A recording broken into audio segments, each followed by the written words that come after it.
But now we're kind of bringing in my other alternative life here as the investor. I was always frugal growing up. I grew up in a family where, you save money and you don't buy soft drinks and stuff like that at restaurants. That's a waste of money. And, Yeah. with a six-figure salary, I was able to save like 30, 40 grand every single year, It's from it. amazing.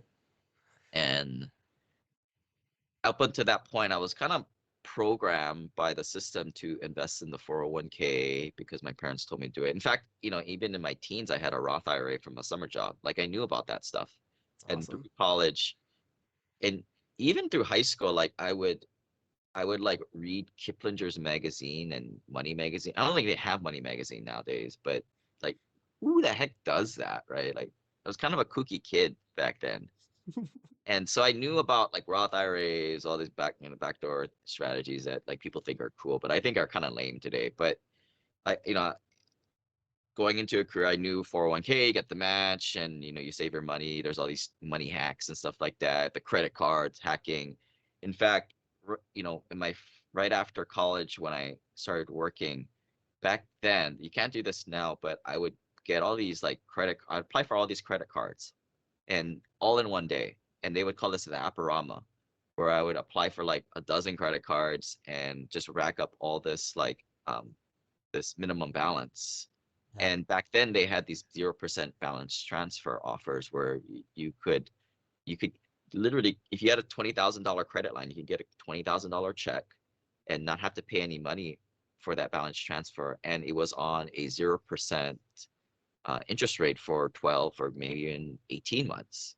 Yeah. So I must have got like maybe like 60 grand, 70 grand of like money in my bank account. And what I would do is I would put it into a rewards checking account, which again, this is back in like 2007, 2006 time, I think. Those things weren't really available. And what a pain in the butt those things are because you have to do like 12 transactions a month and they're all kind of different and you can't. I mean, I'm a smart guy, so I was like, I'm just gonna do my dinky 1%, 1 cent transactions on PayPal.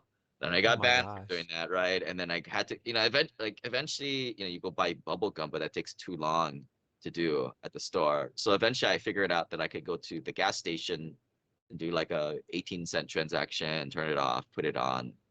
Um, then it gets banned too, and then I learned that you can only do three at a time and you got to space it out and it's like super cold and like this is like the cheapo stuff I used to do. If people go to my old website, I think it's at simplepassivecashflow.com/cheapo, there's all these lists of things I would be doing to save money. Yeah. But that's what it takes, I think, when you're under $1 million net worth. You got to do these scrappy things because it is a game of inches. It's really all what you can save in terms of your delta, what you make minus what you save. And I took that money and I bought a house to live in, which back then I thought that was what you're supposed to do, right? Get on that wealth elevator to get moving or escalator.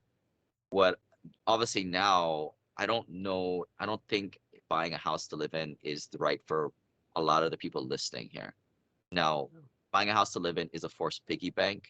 Most people are really bad with their money, so they need that forced piggy bank, and that's what a house is. So for most people, buying a house to live in. But I think if most of you guys out there are pretty conscientious with your money, positive network savers, you save at least 10 grand plus a year, you're better off investing it in real estate or other investments.